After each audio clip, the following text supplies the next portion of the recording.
At my last update, flights were all on hold because of this violent and severe weather moving through. Getting to the terminals and the concourses was very difficult because the trains had stopped operation out of an abundance of safety. And I would not be surprised if a number of flights were diverted because, as we have been seeing all afternoon, this weather that's coming through is just so intense. And as we enter Pena Boulevard, you can see there's still a lot of water on the ground. So if you're heading eastbound or really anywhere through the metro area, do not be surprised if you see some localized flooding, because that's what we have seen, Mike and Ann, in the last 40 minutes or so that we've been on the road. And I'm not seeing a lot of traffic there in your picture, Mark. Earlier we were hearing there was a lot of people on the roads out there. What do you see now?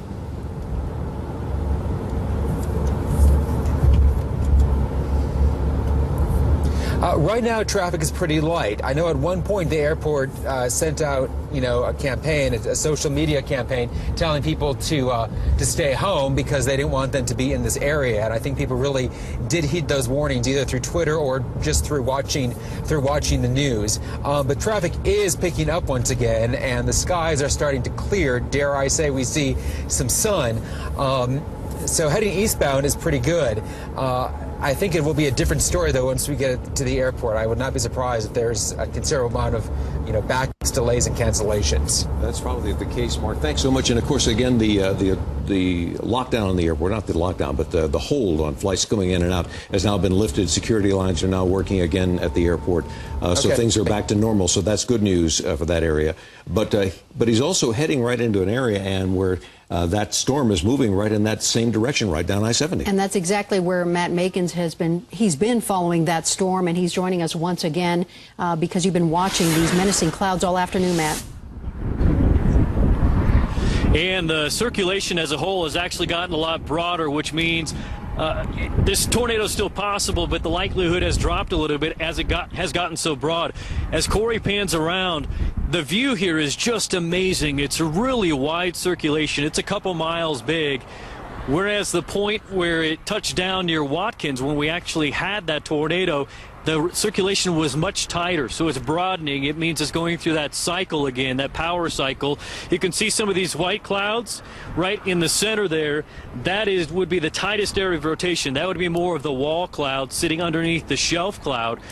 But basically, you're taking a dinner plate, and then you're putting a cereal bowl underneath it. The shelf cloud would be the dinner plate on top. The cereal bowl underneath, also spinning, is the cereal bowl. That cereal bowl spins much tighter. That's what a wall cloud is, and that's the most likely area to have a tornado. But even over to the left, Corey, as there's a lowering on this side, you're getting wind coming down out of the thunderstorm on the back side of it. It's called a rear flank downdraft, or it's where the air is coming down out of the storm, hits the ground, and it tries to lift the air back up. So even on the back side of this rotation, you can see these scary looking clouds as they appear that are lifting up. Those are not necessarily tornadic. You could see some dust devils associated with it, but it's really the center of the storm, the leading edge of the circulation today, where we've had the best chance for tornadic development, and that's the area of the storm that the Watkins tornado came from. Again, is the leading edge where you're looking at right now. It's really slowed down a lot, too. The whole storm has. It kind of cruised up to about DIA, and then it's putting on its parking brakes, probably in part because of the elevation base that it's hitting. It's hitting some higher terrain here out by DIA versus down in Denver. But as it continues to circulate, it's moving very slowly, almost due to the east. So we're going to see it track left to right or west to east as it does so. Also seeing a bit of dust trying to kick up on the backside. What looks like dust on the outside where I talked about that rear flank downdraft, that should not be confused with anything like a tornado. That's just areas where the cold air is coming out of the storm, hitting the ground and forcing up some dust. It's really all this wraparound stuff. You look where the clouds are wrapping around it very quickly, and you look in the center of that. That's the most likely area for a tornado. At this time, you're seeing a lot of opaqueness to the sky underneath, and that's all rain. It's still going to be a rain-wrapped tornado if anything touches the ground, but very broad. From left to right, it's a good couple of mile coverage. That's just the rotating part of the storm, not the entire storm.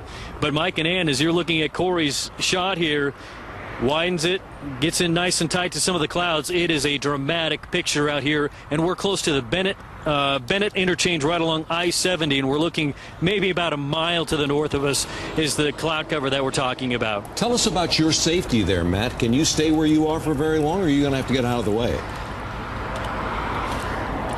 We can stay here just fine. We're in a very safe spot. We could just saddle up here and be fine throughout the storm. If we need to move to stay in position to continue to chase the storm, we actually take right angles. We'll go east then north and east then north. Right now, we would be needing to take our easterly jaunt to get back ahead of the storm, and then we would go north to stay in the positions like we've shown you throughout the day. But our position is very safe. It's rain-free where we are right now. The wind is light again where we are right now. But Corey's going to show you one hazard that is out here on the roads, and that is the amount of A, chaser traffic, B, official spotter traffic, and C, just citizens that are lining up the sides of the roads, hopping out, taking cell phone photos, and as we've learned in the past, that's very dangerous to do so. They're blocking up traffic. There's a lot of ambulances and fire trucks that passes because those are official government spotters that are trying to get into their positions. So you can see just kind of the congregation of traffic that's built up watching this same system. So honestly, we are very safe from Mother Nature. The thing we have to watch out for is gawkers this afternoon. Well, and of course, there are plenty of people who are still trying to figure out, should they go pick up the kids this afternoon? Should they haul out all the rain gear? What should they do this afternoon? Thank you, Matt Makins. We'll check back with you here in just a moment because, this is troublesome for a lot of folks because here it is just after 3 o'clock. Exactly. And trying to figure out what their next course of action is as they deal with a lot of the splashback and the heavy water that's on the roads because, again, as we sit here and monitor Facebook and Twitter and so forth, we're seeing some of the police agencies that are saying, watch out for some of those puddles that have accumulated because you do not want to drive through high water. You want to wait, go around it. In fact, I think some folks have even had to pull over to the side because you can see some of the hail that has accumulated there on the right side of your screen. What a mess out there. Kirsten Horn is near Pena and C470. Kirsten, what's it like out where you are right now? We're looking at your live picture. Yeah, there's a lot of traffic out here, and I want to tell you the best news really is the fact that the sun's starting to come out and it's going to hopefully start to melt some of this hail on the ground. You see the hail on the side of the road. It is impressive in this area. Of course, it's causing a lot of problems as far as traffic goes, but we're seeing a couple of inches accumulate on the side of the road. Again, the sun's starting to come out, so hopefully we'll start to see this melt. But we were on the opposite side. We're now heading west. We were on the opposite side of B470 earlier, and it was down to one lane because there was so much hail that had accumulated on the roadways that they only really had one lane that was cleared. So it wasn't even a traffic issue to make it into one lane. It was the fact that there was so much hail on the roadways.